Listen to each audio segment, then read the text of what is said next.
ominous ideas behind that. So we covered two agendas, and you have me on a roll. I feel like I'm talking quite a bit. And so we covered the weather modification and population reduction, and those are really two of the strongest theories. But again, they blatantly deny this. Another thing that we're deeply concerned about is there could be GMO seed connection to this, and aluminum oxide is toxifying the soil. So what it does, it will increase the pH of soils. And what we've seen in about the past 12 to 15 years is a great increase in soil pHs around the world, Northern California being one of those. And we did film in Northern California for about 4 days. And what they're seeing up there, and with many other areas, they're seeing a die-off of anything that requires an acidic soil. So the scientists in the area started taking pH tests, and again, they found the pH of the soils in that area increasing a minimum 12 times up to as high as 18 times the normal alkalinity in the soil. So they are seeing a huge die-off. Natural organic farms are having a difficult time within the past several years of getting the yields that they used to because their soils are becoming more alkaline. There is, and this is very scary, an aluminum-resistant seed which was developed at Cornell University that will thrive and grow very well in this new environment. So a lot of people think that there could be a tie-in with GMO seed manufacturers, as we are seeing things die off that are natural organic.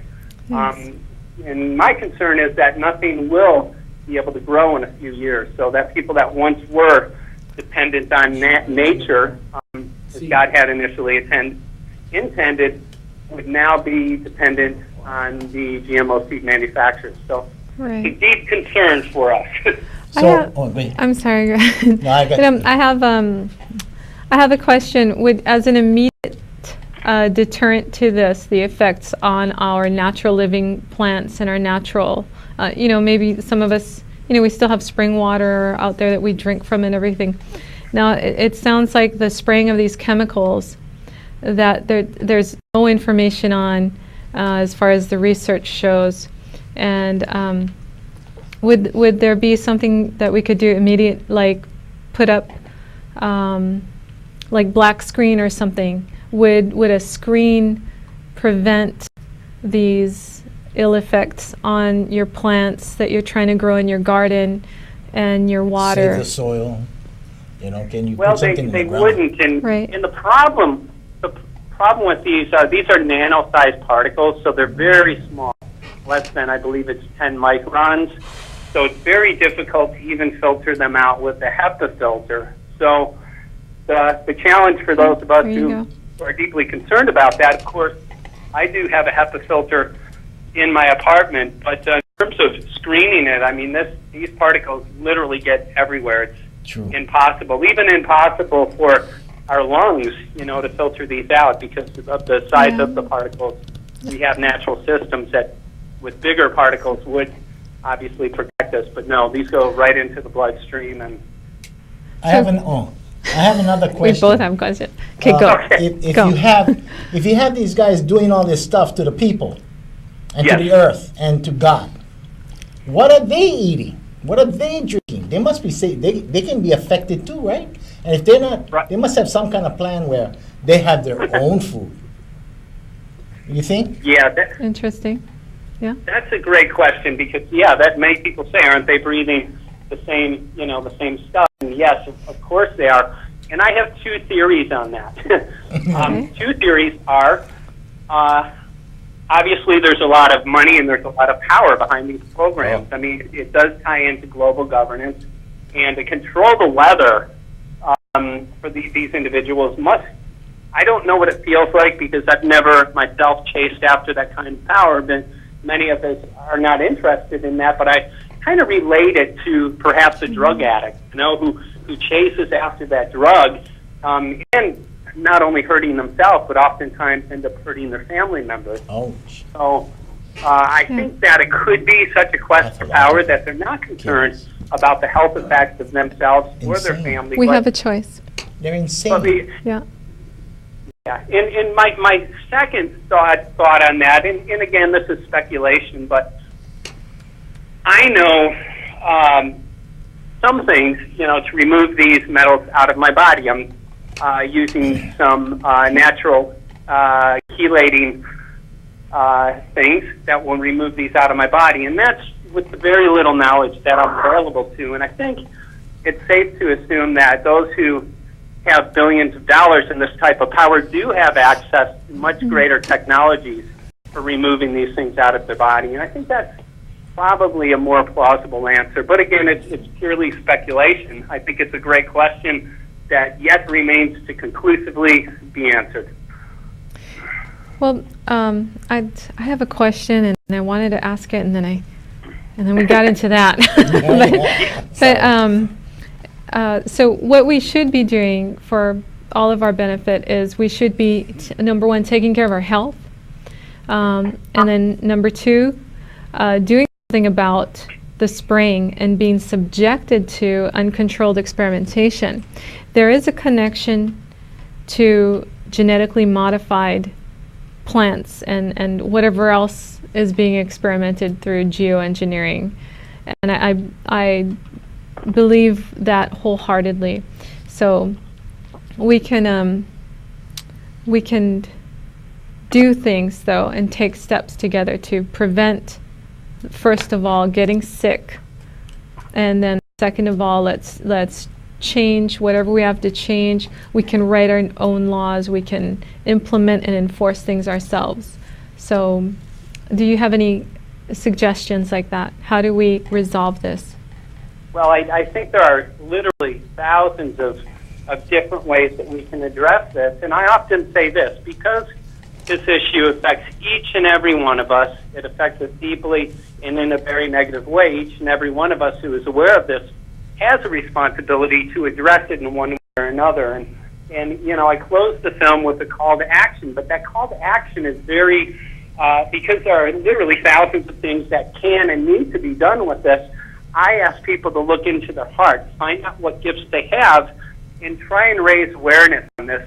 I believe about 90% of the population is completely unaware that these programs have been implemented, and that means that there's a huge pool of people who would do something if they were if they knew.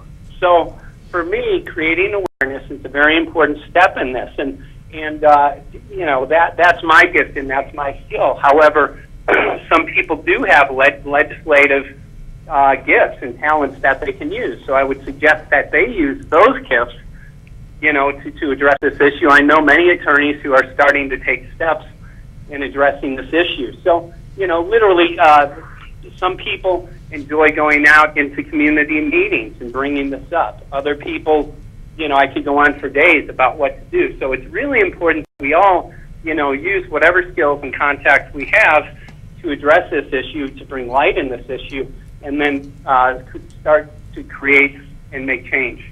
How about, what do you think about us addressing this issue with Gates, the Secretary of Defense, and holding him to his obligations under human rights treaties?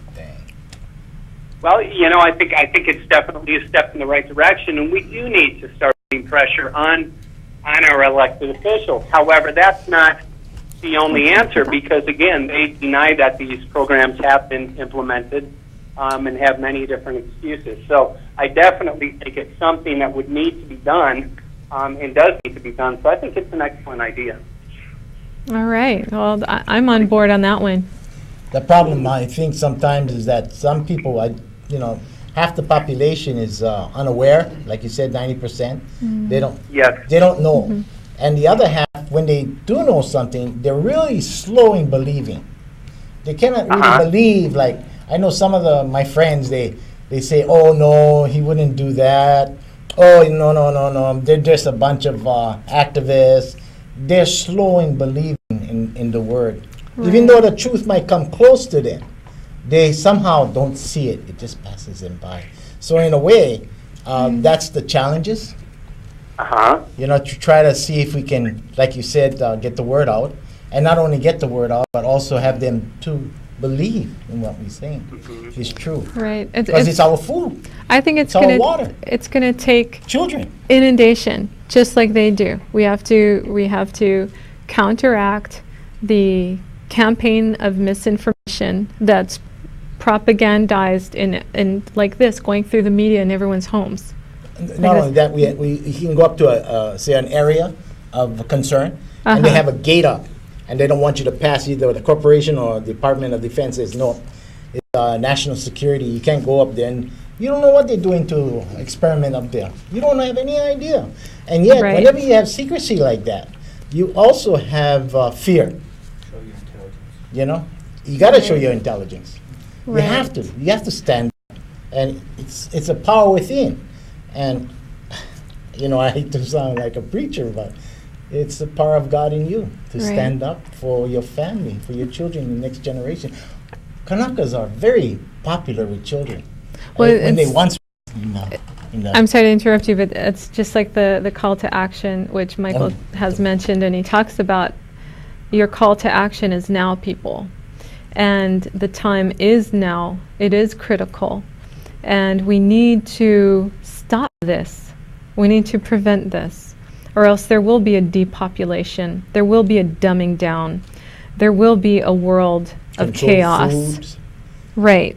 Food safety bill with controlling food. We don't want to remold our Mother Nature. We don't want to destroy what is organically given to us. Yeah. So we appreciate you calling in, Oh, yeah. Michael. Do you Yes. have you. anything to say that you know the people of Maui, and we'll definitely make copies of this DVD and we'll send it all around as much as we can. Do you know? And it's Well, also online. What do you want to say to us? Well, just again, I encourage everybody to go ahead and the film is on the internet, and there is a mass awakening going on. But I would also encourage people to support us. You can purchase the film at the Reality Zone, which is realityzone.com. After you order it, we ask that you make as many copies as possible and distribute it, for free, in our vision of making this issue known to all. But I plead out to the people of Maui to look into this, get well versed on that, and then please address this in whatever way that you know how.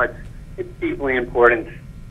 Okay. And I really want to thank you for having me on tonight, and for everything, and all of the people in Maui. Of course, I just returned. It was a beautiful trip and so many beautiful people. And I think the time is now to stand up for this. Awesome. Oye, no. When will you return to Maui, Michael? Well, it's looking like in about mid-February we're going to come out and tour the island. All right. We need more people like you out there, and thank you for doing what you do for all of us. Mahalo. Mahalo. Thank you so much. Thank you. You're welcome. Okay. Gosh. Chemtrails. Well, yeah. Stand up against it. Well, I was just thinking about a farmer.